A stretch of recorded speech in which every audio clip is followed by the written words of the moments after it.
Me friends and ఫ్యామిలీతో సరదాగా బయటకు వెళ్ళటానికి కారు లేదా అయితే వెంటనే ఈ నెంబర్కి కాల్ చేయండి. Welcome to Suman TV. నాకు ఈ అవకాశం ఇచ్చిన సుమన్ టీవీ వారికి నా ధన్యవాదాలు తెలుపుకుంటూ మనం విషయంలోకి వస్తే, నా పేరు డాక్టర్ జి బసవరాజ్ అండి. ఈ విద్యారంగంలో నేను కావలి జవహర్ పనిచేశాను. అక్కడ 20 సంవత్సరాల పాటు అక్కడ లెక్చరర్గా, రీడర్గా, హెడ్ ఆఫ్ ది డిపార్ట్మెంట్గా వర్క్ చేశాను. తర్వాత ప్రస్తుతం రిటైర్ అయిన తర్వాత కొన్ని కాలేజీలకి, కార్పొరేట్ కాలేజీలకి అడ్వైజర్గా కూడా ఉన్నాను. అటు ఇంటర్మీడియట్ పిల్లలతో, డిగ్రీ పిల్లలతో, కాస్త కోస్త రీసెర్చ్తో కూడా నాకు ఉండేటువంటి అనుబంధం ఈ 43 సంవత్సరాల నుంచి. దాన్ని బేస్ చేసుకొని మీకు కొన్ని విషయాలు చెప్దామని ప్రధానంగా నేను ఉద్యుక్తుడైనాను. ఇంటర్మీడియట్ పరీక్షా విధానంలో first year, second year examination pattern తీసుకున్నట్లయితే అటు 2 రాష్ట్రాలకి, అంటే ఆంధ్రప్రదేశ్, తెలంగాణ, ఈ 2 రాష్ట్రాలకి ఉండేటువంటి పిల్లలు ఈ ఎగ్జామినేషన్ ప్యాటర్న్లో రాస్తున్నారు కాబట్టి సేమ్ ప్యాటర్న్లో వాళ్ళు ఇరువురికి పనికొచ్చేటట్టుగా ఎలా ప్రిపేర్ అవ్వాలి, ఏ రకంగా మనం దీన్ని సబ్జెక్టుని ప్రిపేర్ అయితే మంచి మార్కులతో విజయం సాధించవచ్చు అనేటువంటి ఉద్దేశం ప్రధానంగా ప్రతి వ్యక్తికి ఉంటుంది కాబట్టి స్టూడెంట్కి. దానికి మనము చేయాల్సినటువంటి ప్రిపరేషన్ ఎలా ఉండాలి, దాని గురించి కొన్ని మాటలు చెప్దామని నా ఉద్దేశం అండి. నేను ప్రధానంగా వృక్షశాస్త్ర అధ్యాపకుడిని కాబట్టి ఈ బాటనీలో వృక్షశాస్త్రం అంటే ఇంగ్లీష్, తెలుగు 2 చెప్తాను. అక్కడక్కడ 2 స్టూడెంట్స్ ఉంటారు కాబట్టి ఎలా ప్రిపేర్ అవ్వాలంటే నేను ఐపీ పర్పస్లో చెప్తాను. ఫస్ట్ నీట్ పర్పస్లో తర్వాత చెప్తాం. ఐపీ పర్పస్కి సంబంధించి మీకు మొత్తం మీద 60 మార్క్స్కి పేపర్ ఉంటుంది, అందరికీ తెలిసిన విషయమే. First year 60, second year 60. First year, second ఇయర్లో ఎగ్జామినేషన్ మోడల్ 2 ఒకటే, సేమ్. మొదట మీకు ఒక 10 క్వశ్చన్స్ ఉంటాయి. Section A, section B, section C, 3 సెక్షన్లు ఉంటాయి. సెక్షన్ ఏలో 10 క్వశ్చన్లు ఉంటాయి. 10 క్వశ్చన్లకి మీరు తప్పనిసరిగా సమాధానాలు రాయాల్సి ఉంటుందండి. వీటిని very short answer type questions అంటారు. Very short. ఈ వెరీ షార్ట్ ఆన్సర్ టైప్ క్వశ్చన్స్లో ఒక్కొక్క ప్రశ్నకి 2 మార్కులు అన్నీ రాయాల్సి ఉంటుంది, 10. అయితే రెండవ సెక్షన్ బి 8 క్వశ్చన్స్ ఉంటాయండి. 6 రాయాల్సి ఉంటుంది. 6 × 4 24 మార్కులు.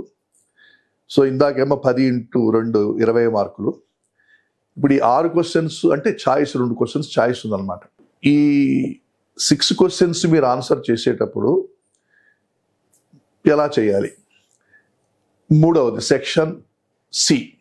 సెక్షన్ సిలో 3 క్వశ్చన్స్ ఇస్తారండి, long answer type questions. Section B short answer type. Section A very short answer type. Very short answer type, short answer type, long answer type, 3. ఈ సెక్షన్ సిలో ఉండేటువంటి 3 ప్రశ్నల్లో 2 రాయాల్సి ఉంటుంది. మీరు ఛాయిస్ ఉంది. ఒక్కొక్క ప్రశ్నకి 8 మార్కులు ఉంటాయి, 16. సో 24, 16 + 20 మొత్తం 60 మార్క్స్ అవుతుంది. ఇకపోతే ఫస్ట్ ఇయర్ ఇదే ప్యాటర్న్ ఎగ్జామినేషన్ మీరు రాసేటప్పుడు, సెకండ్ ఇయర్ కూడా ఇదే ప్యాటర్న్, ఇదే పద్ధతి. ఇప్పుడు ఫస్ట్ ఇయర్ గురించి ఒక 5 నిమిషాలు మనం చూద్దాం.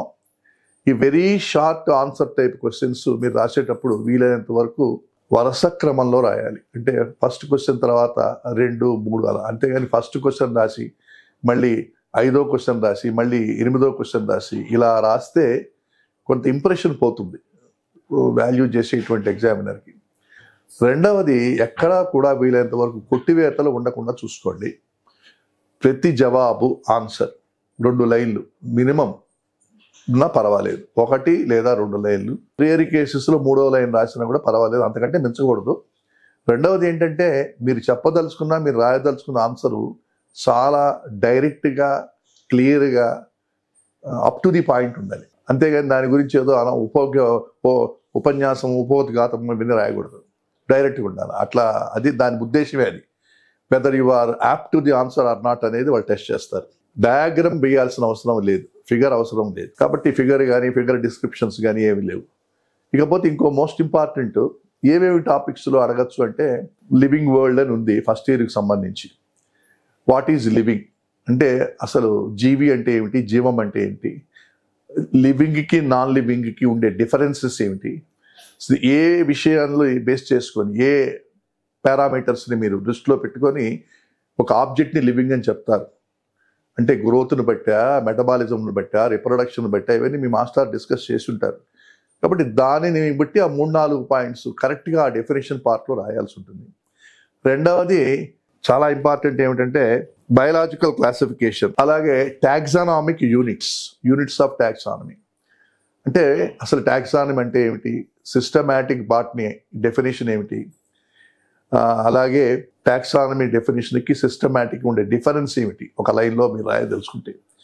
రెండవది మోస్ట్ ఇంపార్టెంట్, జీనస్ అంటే ఏమిటి, స్పీసీస్ అంటే ఏమిటి, ఫ్యామిలీ అంటే ఏమిటి, ఏ పాయింట్స్ని బేస్ చేసుకొని మీరు ఒక జీనస్ని డెఫినేషన్ ఏమిటి, దాన్ని మనం జెనిరా, స్పీసీస్ వీటి గురించి డిస్కషన్ చేయాల్సి ఉంటుంది, రాయాల్సి ఉంటుంది. రెండవది ఏంటంటే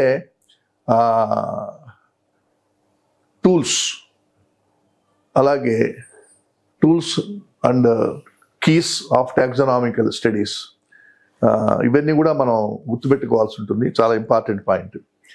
ఇకపోతే బయలాజికల్ క్లాసిఫికేషన్లో different types of classification, Whittaker classification, దానిలో ఉండేటువంటి అసలు విటాకర్ అంటే ఏమిటి, ఏ రకమైన క్లాసిఫికేషన్ ప్రపోజ్ చేశాడు, అంతవరకే 2 మార్క్స్ క్వశ్చన్ వస్తుంది. అలాగే సైటోటాక్సానమీ అంటే ఏమిటి, కీమోటాక్సానమీ అంటే ఏమిటి, లేకపోతే న్యూమెరికల్ టాక్సానమీ అంటే ఏమిటి, ఇవన్నీ డెఫినిషన్ పార్ట్ ఏమేమిటి అనేది మనం రాయాల్సి ఉంటుంది. ఇకపోతే జెమ్మే అంటే ఏమిటి, ఇప్పుడు మన ప్లాంట్ కింగ్డమ్లో మార్కాన్షియాలో జెమ్మే అనే మాట వస్తుంది. అలైంగిక అంటే అసెక్షువల్, లైంగిక అంటే సెక్షువల్, లైంగిక అలైంగిక ప్రత్యుత్పత్తి విధానాలు, రిప్రొడక్టివ్ సిస్టమ్స్లో డిఫరెన్సెస్ ఎలా ఉంటాయి, అలాగే క్లోన్ అంటే ఏమిటి, ఇవన్నీ 2 మార్క్స్ కిందకు వచ్చేటువంటి క్వశ్చన్స్ అండి. ఇక రెండవది మోస్ట్ ఇంపార్టెంట్ పాయింట్ మీరు తీసుకున్నట్లయితే టాక్సానమీలో ఫ్యామిలీస్కు సంబంధించి ఎకనామిక్ ఇంపార్టెన్స్, అది 2 మార్క్స్ కింద అడగవచ్చు. ఎకనామిక్ ఇంపార్టెన్స్, ఆర్థిక ప్రయోజనం, ఫలానా ఫ్యామిలీలో ఫలానా మొక్క ఆర్థిక ప్రయోజనం. అలాగే సైటాలజీకి సంబంధించి cell the unit of life, అంటే కణ శాస్త్రం అంటాం మనం, కణజీవ శాస్త్రం. సో ఈ కణజీవ శాస్త్రంలో ఉండేటువంటి సెల్ ఆర్గనెల్స్, అంటే సెంట్రోజోమ్ అంటే ఏమిటి, సెంట్రియోల్ అంటే ఏమిటి, లేకపోతే మైటోకాండ్రియాలో క్రిస్టే ఏం చేస్తాయి, తర్వాత రైబోజోమ్స్, ఇట్లాంటి వాటి గురించి. అలాగే సెల్ డివిజన్స్లో మైటాసిస్, మియాసిస్లో ఉండేటువంటి ఫర్ ఎగ్జాంపుల్ ప్రాఫేస్ 1లో ఉండేటువంటి లెప్టోటీన్, జైగోటీన్, ప్యాకెటీన్, వాటి గురించినటువంటి నిర్వచనాలు తప్పనిసరిగా రాయాల్సి ఉంటుంది. అలాగే ఈకాలజీలో కూడా 1 or 2 క్వశ్చన్స్ అడిగే అవకాశం. పాపులేషన్ అంటే ఏమిటి, కమ్యూనిటీ అంటే ఏమిటి, అలాగే ఈకో సిస్టంలో సక్సెషన్ డెఫినేషన్ ఏమిటి, జీరోసీర్, హైడ్రోసీర్, లేదా జిరార్క్ లేదా హైడ్రార్క్, వీటికి సంబంధించినటువంటి నిర్వచనాలు తప్పనిసరిగా రాయాల్సి ఉంటుంది. అలాగే మీకు టిష్యూస్లో కూడా 2 మార్క్స్ అడిగే అవకాశం ఉంటుంది అన్నమాట. ముఖ్యంగా ప్యారెంకైమా అంటే ఏమిటి, మృదు కణజాలం అంటారు తెలుగులో. కోలెంకైమా ఎక్కడెక్కడ ఉంటుంది, దాని నిర్వచనం ఏమిటి, అసలు కోలెంకైమాకి స్క్లెరెంకైమాకి ఉండే భేదం ఏమిటి, డిఫరెన్స్. సో ఫ్లోయంలో సీవ్ సెల్స్కి సీవ్ ట్యూబ్స్కి ఉండే డిఫరెన్స్ ఏమిటి. సో ఇట్లాంటివన్నీ కూడా మీకు 2 మార్క్స్ కింద అడిగేటువంటి అవకాశం ఎక్కువగా కనిపిస్తుంది మనకు. ఇకపోతే 4 మార్క్స్ అండి. 4 మార్క్స్ కిందకి వచ్చేటప్పటికి తర్వాత 2 మార్క్స్లో మీకు ప్లాయిడే అడుగుతూ ఉంటారు. ఇప్పుడు మన ఎంబ్రియో శాఖలో పిండకోశం అంటాం మనం, మన ప్రధానంగా సెకండరీ న్యూక్లియస్, తర్వాత ప్రైమరీ ఎండోస్పోమ్ న్యూక్లియస్, దాని ప్లాయిడే ఏమిటి, లేకపోతే ఎగ్ సెల్ యొక్క ప్లాయిడే ఏమిటి, లేకపోతే న్యూసెల్లస్ యొక్క ప్లాయిడే ఏమిటి. సో మెగాస్పోర్ మదర్ సెల్కి మెగాస్పోర్కి డిఫరెన్స్ ఏమిటి, మేల్ గ్యామెటోఫైట్ అంటే ఏ స్టేజ్ వరకు మేల్ గ్యామెటోఫైట్ అంటారు, అసలు మేల్ గ్యామెటోఫైట్లో మొదటి కణం ఎవరు, who is the first cell of male gametophyte, ఇవన్నీ కూడా అడిగే అవకాశం ఉంటుంది. అలాగే డబుల్ ఫెర్టిలైజేషన్, ద్విఫలదీకరణం, ట్రిపుల్ ఫ్యూజన్, త్రిసంయోగం, వీటికి నిర్వచనాలు ఏమిటి, ఇవి కూడా మీకు 2 మార్క్స్ కింద అడుగుతారు. ఇక 4 మార్క్స్కి వచ్చేటప్పటికి ముఖ్యంగా జైలం కాంప్లెక్స్ టిష్యూ గురించి రాయండి 4 మార్క్స్, లేదా ఫ్లోయం కాంప్లెక్స్ టిష్యూ అంటే పోషక కణజాలము, దారు కణజాలం అంటాం మన తెలుగులో, వాటి గురించిన వివరణ. తర్వాత పెరిడెర్మ్ గురించిన వివరణ, పరిచర్మము లేదా పెరిడెర్మ్ గురించిన వివరణ, హిస్టాలజీకి సంబంధించినంత వరకు. ఇకపోతే రూట్ మాడిఫికేషన్స్లో ఏవైనా 1-2 మాడిఫికేషన్స్ గురించి అడగవచ్చును 4 మార్క్స్ కింద. అలాగే ప్రాఫేస్ కానీ మెటఫేస్ గురించి కానీ ఒక దశ సెల్ డివిజన్లో మిమ్మల్ని అడగవచ్చును.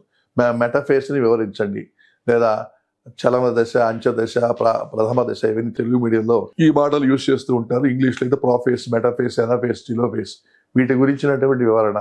అలాగే ప్రాఫేస్ 1కి ప్రాఫేస్ 2కి డిఫరెన్స్ మియాసిస్లో.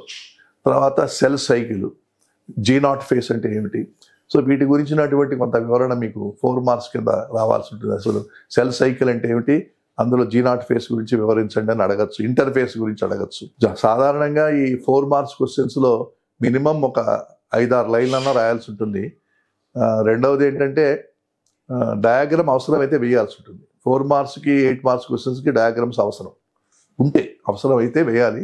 డయాగ్రామ్ ద్వారా మీరు దాన్ని వివరించాలి అనుకున్నప్పుడు తప్పనిసరిగా డయాగ్రామ్ వేయాలి. డయాగ్రామ్ లేని వాటికి అవసరం లేదు. ఇక రెండవది ఇక్కడ ఏమిటి అంటే ఎంబ్రియో శాక్ స్ట్రక్చర్ బొమ్మ వేయండి అని, కేవలం బొమ్మ మాత్రమే, ఫిగర్ మాత్రమే వేసి లేబుల్ చేయండి అని అడగచ్చు 4 మార్క్స్ కింద. అలాగే మీకు ఈ పాలినేషన్లో రకరకాల అంటే సెల్ఫ్ పాలినేషను, క్రాస్ పాలినేషను, డైకోగమి, ఇటువంటివన్నీ కూడా హెర్కోగమి, ఇవన్నీ మీరు క్లాస్లో డిస్కస్ చేసి ఉంటారు. సెల్ఫ్ కంపాటబిలిటీ, సెల్ఫ్ ఇన్కంపాటబిలిటీ, తర్వాత ఈ పాయింట్స్ అన్ని కూడా మీరు గుర్తుపెట్టుకోవాల్సి ఉంటుంది.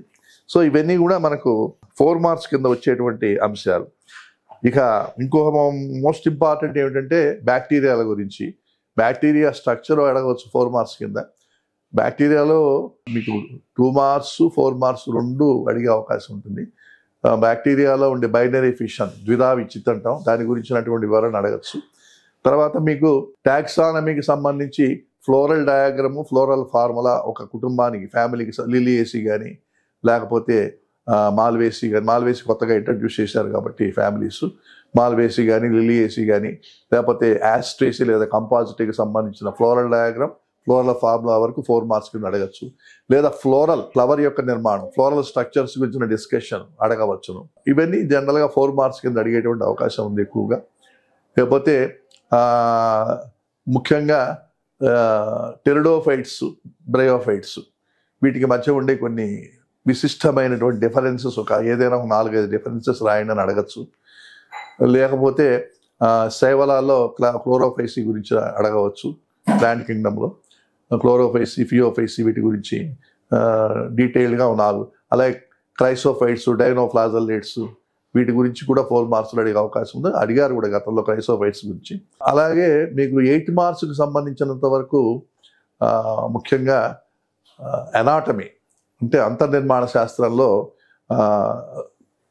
ప్రాథమిక ద్విదళ వేరు అంతర్నిర్మాణము, తర్వాత ఏకదళ మొక్కల్లో అంటే మోనోకాట్స్ వేరు నిర్మాణం, ద్విదళాల వేరు నిర్మాణం, dicot root anatomy, monocot root anatomy ఇంగ్లీష్లో చెప్తే. అలాగే dicot stem, primary dicot stem, ప్రాథమిక ద్విదళ బీజ కాండం యొక్క నిర్మాణం. వీటికి తప్పనిసరిగా మీరు బొమ్మ వేయాల్సి ఉంటుంది. అంటే ఎన్లార్జ్డ్ సెక్టర్ వేసినా దానికి టైం పడుతుంది అనుకుంటే కనీసం గ్రౌండ్ ప్లాన్ అయినా చక్కగా వేసి లేబుల్ చేయాల్సి ఉంటుంది. అలాగే దాని వివరణ, అసలు డైకాట్కి మోనోకాట్కి డిఫరెన్సెస్ ఏమిటి, ఒక్కొక్కప్పుడు అలా కూడా అడగచ్చు. అంచేత డైకాట్, మోనోకాట్ అంతర్నిర్మాణంలో సంబంధంగా వాటి మధ్య ఉండే డిఫరెన్సెస్ ఏమిటి, డార్సీ వెంట్రల్ లీఫ్ యొక్క నిర్మాణం, అంతర్నిర్మాణం ఏమిటి, ఇవన్నీ ఎనాటమీలో డెఫినెట్గా 8 మార్క్స్. మార్ఫాలజీలో కూడా 8 మార్క్స్ వచ్చే అవకాశం ఉంది. ఉదాహరణకి మాడిఫికేషన్స్ అంటే ఏమిటి, కాండ రూపాంతరాలు, రూట్ స్టెమ్ మాడిఫికేషన్స్ వీటి గురించి వివరించండి అడగచ్చు. అలాగే ఫెర్టిలైజేషన్, ప్రాసెస్ ఆఫ్ ఫెర్టిలైజేషన్, ఫలదీకరణం ఎలా జరుగుతుంది, మెథడ్స్ ఏమిటి, దాని గురించి కూడా అడగవచ్చును. అంచేత అది ఇక ఎండోస్పర్మ్ అంటే అంకురచ్ఛేదం, పెరిస్పర్మ్ ఇట్లాంటివేమో 2 మార్క్స్ కింద అడుగుతారు. What is endosperm, what is perisperm అనేది. ఫలదీకరణం మొత్తం వివరించడం అంటే embryo sac structure plus fertilisation మొత్తం 8 మార్క్స్ కింద కూడా అడగచ్చు. పోతే ఇకాలజీకి సంబంధించి సక్సెషన్, ప్లాంట్ సక్సెషన్, అసలు సక్సెషన్ అంటే ఏమిటి వివరించండి. జీరోసియర్ గురించి వివరించండి, లేదా హైడ్రోసియర్ గురించి వివరించండి. లేకపోతే adaptations of hydrophytes and xerophytes, xerophytes యొక్క అడాప్టేషన్స్ అంటే హైడ్రోఫైట్స్ అడాప్టేషన్స్ అంటే వాటిలో ఉండే మార్ఫలాజికల్, ఫిజియోలాజికల్ అడాప్టేషన్స్ గురించి మిమ్మల్ని అడగవచ్చు. అది కూడా ఎస్ఏ క్వశ్చన్ కిందకి వస్తుంది. సో ఈ రకంగా యాక్చువల్గా క్వశ్చన్స్ అని మీకు ఆల్రెడీ కొన్ని చెప్పే ఉంటారు. వీటిని మీరు ఈ రకంగా ఫస్ట్ ఇయర్కి సంబంధించి ప్రిపేర్ అవ్వచ్చు. ఇక సెకండ్ ఇయర్కి సంబంధించి ఇందాక నేను చెప్పినట్టుగా సిలబస్ అది ఎగ్జామినేషన్ ప్యాటర్న్ సేమ్, అక్కడ కూడా 60 మార్క్సే, section A, section B, section C. కాకపోతే మీకు సెకండ్ ఇయర్కి వచ్చేటప్పటికి ఏమవుతుందంటే 2 మార్క్స్ క్వశ్చన్స్ సంబంధించి ఎక్స్ప్లాంట్ అంటే ఏమిటని అడగచ్చు. వాట్ ఈజ్ ఎక్స్ప్లాంట్ అనేది ఒక క్వశ్చన్. అలాగే what is transcription, what is translation, splicing అంటే ఏమిటి, ఇవన్నీ మాలిక్యులర్ జెనెటిక్స్లో ఉండే మోస్ట్ ఇంపార్టెంట్. ప్యూరిన్స్కి పిరమిడైన్స్కి ఉండేటువంటి వ్యత్యాసం ఏమిటి, డిఫరెన్సెస్ ఏంటి, వేటిని ప్యూరిన్స్ అంటారు, వేటిని పిరమిడైన్స్ అంటారు. షార్ట్గా 2 లైన్లో మీరు రాసేయచ్చు, డిఫరెన్స్ రాసి రాయచ్చు. న్యూక్లియోటైడ్కి న్యూక్లియోసైడ్కి ఉండే తేడా ఇవన్నీ మనం ముఖ్యంగా గుర్తుపెట్టుకోవాల్సి ఉంటుంది. అలాగే ప్రధానంగా మెండల్ సూత్రాలకు సంబంధించి అలిల్ అంటే అర్థం ఏంటి, what is the meaning of allele. అలాగే F1 జనరేషన్, F2 జనరేషన్, ఈ 2 జనరేషన్కి ఉండే డిఫరెన్స్ ఏమిటి, F1 F2 దేని F1 అంటారు, దేని F2 అంటారు, F1 నుంచి F2 ఎలా డెవలప్ అవుతుంది, అలా అది ఇవన్నీ జనరల్గా 2 మార్క్స్ క్వశ్చన్స్. అలాగే బయోటెక్నాలజీలో endonuclease, exonuclease enzymes, please describe what is endonuclease, what is exonuclease. అంటే క్లోనింగ్ వెక్టార్ అంటే అర్థం ఏంటి, దేన్ని క్లోనింగ్ వెక్టార్ అంటారు. తర్వాత PCR టెక్నిక్ అంటే అర్థం ఏంటి, PCR టెక్నిక్ ఎందుకు వాడతారు, దేనికి ఉపయోగపడుతుంది PCR టెక్నిక్. సో అంచేత ఇవన్నీ కూడా 2 మార్క్స్ కిందకి వస్తాయి మీకు.